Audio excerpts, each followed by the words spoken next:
So hello and welcome.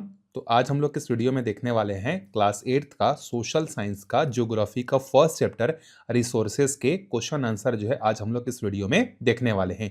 तो ये जो है आपके बुक का एक्सरसाइज का क्वेश्चन है।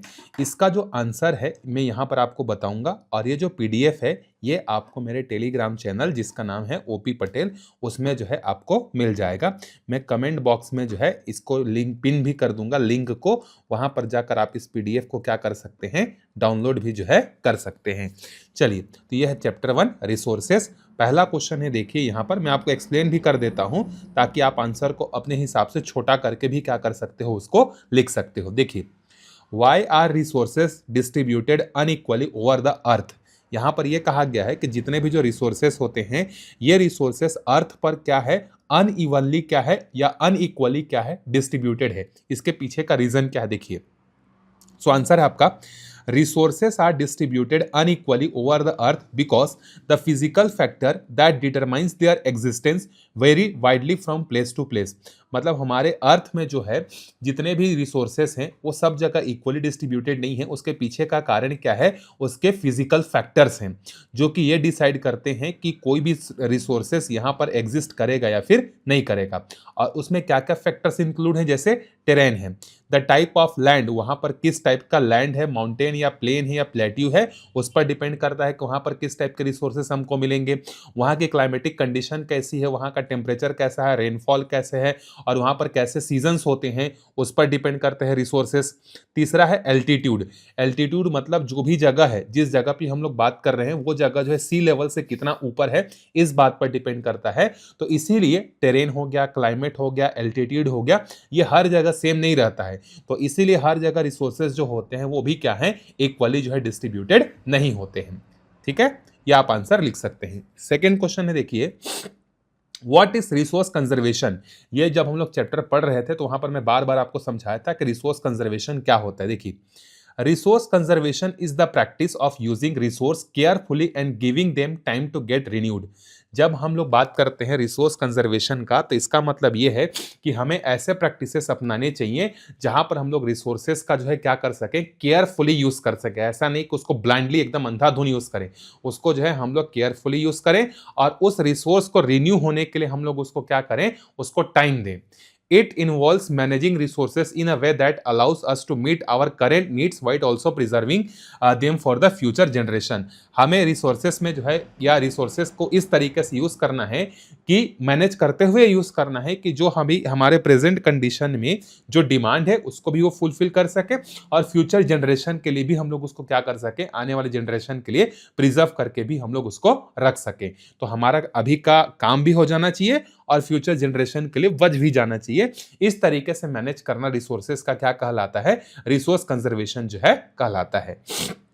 नेक्स्ट क्वेश्चन है, देखिए, why are human resources important. अब हम लोग बात करते हैं नेचुरल रिसोर्सेज का, मैन मेड रिसोर्सेज का, तो उसी में जो ह्यूमन रिसोर्स है वो हमारे लिए इतना ज्यादा क्यों इंपॉर्टेंट हो जाता है, क्योंकि हमने चैप्टर में पढ़ा है कि जितने भी नेचुरल रिसोर्सेज होते हैं उसको मैन मेड रिसोर्सेज बनाने में ह्यूमन का स्किल, उसकी क्वांटिटी, उसकी टेक्नोलॉजी, उसका नॉलेज जो है काम आता है। इसलिए ह्यूमन रिसोर्स इंपॉर्टेंट है। चलिए देख लेते हैं। Human resources are important because they are the ones who can identify, develop and utilize other resources. सिर्फ ह्यूमन बींग्स के पास ऐसी स्किल है जो कि क्या कर सकती है, किसी रिसोर्स को आइडेंटिफाई कर सकती है या डेवलप कर सकती है और उसको यूटिलाइज भी कर सकती है। Their knowledge, skill and technology are essential to transform natural substance into usable resource. अब ह्यूमन बींग्स का जो नॉलेज है, उसका जो स्किल है और with the help of technology हम किसी भी नेचुरल सब्सटेंस को क्या कर सकते हैं, एक रिसोर्स में कन्वर्ट कर सकते हैं। Without human ingenuity, natural elements like iron ore और wind power would remain unused। अगर ह्यूमन नहीं रहेगा, उसका दिमाग यूज नहीं होगा, तो जैसे आयरन ओर हो गया या जो विंड है, विंड को हम लोग पावर में कन्वर्ट नहीं कर पाएंगे, वो वैसे ही वेस्ट होता रहेगा। लेकिन आयरन ओर को हम लोग निकाल कर प्यूरिफाई करके उससे अलग अलग चीजें बना सकते हैं और विंड से हम लोग एनर्जी का भी प्रोडक्शन कर सकते हैं। यह सिर्फ और सिर्फ पॉसिबल है किसके कारण से, ह्यूमन रिसोर्स के कारण से ही जो है पॉसिबल है। चलिए अगले क्वेश्चन पे चलते हैं। What is sustainable development? अब देखिए, सस्टेनेबल डेवलपमेंट का मतलब वही है कि हमें ऐसे रिसोर्सेज को मैनेज करना है ताकि हमारा करंट का नीड भी बैलेंस हो जाए, या हमारे करंट का जो नीड है वो भी फुलफिल हो जाए, और फ्यूचर जनरेशन के लिए भी हम लोग किसी चीज को बचा सकें। चलिए पढ़ते हैं। Sustainable development is the careful and conscious utilization of resources in a manner that balances the need to use resources with the need to conserve them for the future. Current need को भी fulfil कर सके और future generation के लिए हम लोग उसको प्रिजर्व भी कर सके, यही हमारा सस्टेनेबल डेवलपमेंट है।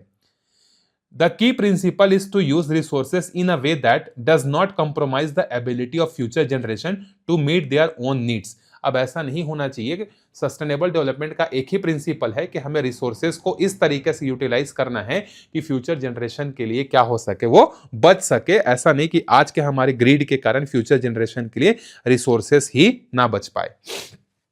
चलिए अब देखिए, यहां पर जो एमसीक्यू क्वेश्चन दिया है, which of the following does not make substance a resource? इसमें से हम किसको जो है सब्सटेंस रिसोर्स नहीं बना सकते?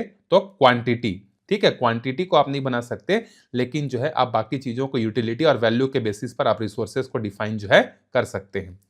चलिए अगला है, देखिए, which of the following is a human made resource? अब यहां पर देखिए, यहां पर आपका ऑप्शन भी दिख जाएगा, medicine to treat cancer, spring water या ट्रॉपिकल फॉरेस्ट। तो इसमें से जो मेन मेड रिसोर्स है वो आपका कौन सा है? मेडिसिन, ताकि हम लोग कैंसर का ट्रीटमेंट कर सकें। ये ह्यूमन बींग्स ने बनाए हैं, इसीलिए वो ह्यूमन मेड रिसोर्स है।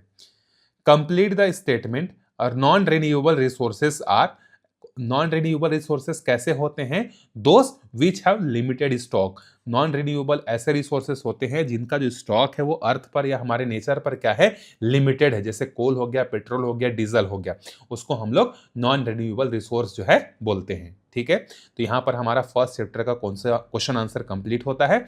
इसके बाद हम लोग सेकंड चैप्टर को पढ़ेंगे और उसके क्वेश्चन आंसर फिर डिस्कस करेंगे। ये वीडियो अपने फ्रेंड्स तक जो है जितना हो सके आप जो है अपने फ्रेंड्स तक पहुंचाइए, क्योंकि ये फ्री ऑफ कॉस्ट आपको प्रोवाइड करा जा रहा है। मिलते हैं अगले वीडियो में, तब तक अच्छे से पढ़ते रहिए। Bye bye.